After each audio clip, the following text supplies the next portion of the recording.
We now move to agenda item 2, where the committee has been considering a complaint about an MSP this morning, and I will now read a statement which sets out the committee's findings. On behalf of the committee, I would like to make the following statement in relation to a complaint against an MSP. In accordance with the rules, I will first cover whether the committee agrees with the Commissioner for Ethical Standards in Public Life in Scotland's findings, in fact and in conclusions on the complaint, and then move on to cover the committee's decisions on sanctions. The committee has considered complaints from Mr Ian Gemmell and Mr Charles Vass about Kenneth Gibson MSP. The complaints are as follows. A complaint from Mr Gemmell that Kenneth Gibson failed to declare his financial interests as a registered property owner and landlord during parliamentary consideration of the Private Housing Tenancies Bill Scotland. In particular, Mr Gemmell focuses on a meeting of the Parliament's Finance Committee on the 11th of November in 2015. Failed to register an appropriate rental income, failed to register increased property value, failed to register pay made to a relative, failed to register employment of a relative, and failed to register interest in a spouse's property. And a complaint from Mr Vass that Kenneth Gibson failed to register and declare as an owner and landlord in Glasgow. The Commissioner for Ethical Standards in Public Life investigated the complaints and found that Mr Gibson had failed to make an oral declaration of a registered interest as a property owner and landlord during parliamentary considerations of the bill.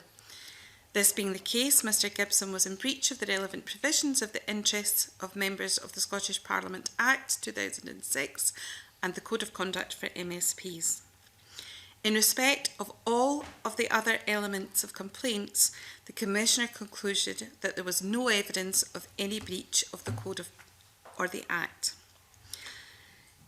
The committee is unanimous in the decisions reached on the complaint.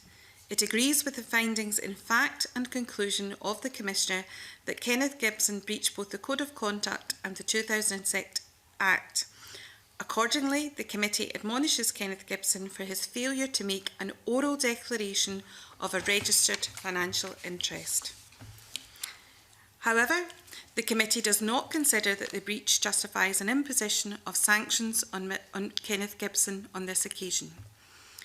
In reaching the decision on sanctions, the committee was mindful of the fact that the property was registered in accordance with the requirements of the register, and that it is a matter of judgment for the member on whether a registered interest is sufficiently relevant to particular proceedings to require a declaration.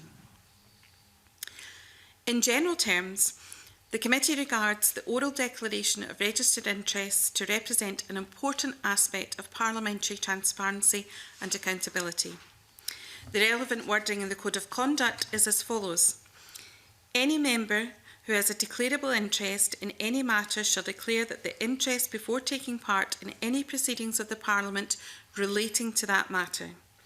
Before taking part in proceedings of the Parliament, a member should consider whether they have a declarable interest in relation to a particular matter being addressed in those proceedings. The onus is on the individual member to decide. We regard as a committee any breach of the Act and the Code as a serious matter, and note that in recent weeks the presiding officer has ruled on a number of points of order relating to members' responsibilities in this regard. On behalf of the committee, I would like to remind MSPs of their responsibilities under the 2006 Act and the Code of Conduct. Full details of the complaint and the Commissioner's investigation of it will be included in the committee's report, which we expect to be published later this afternoon.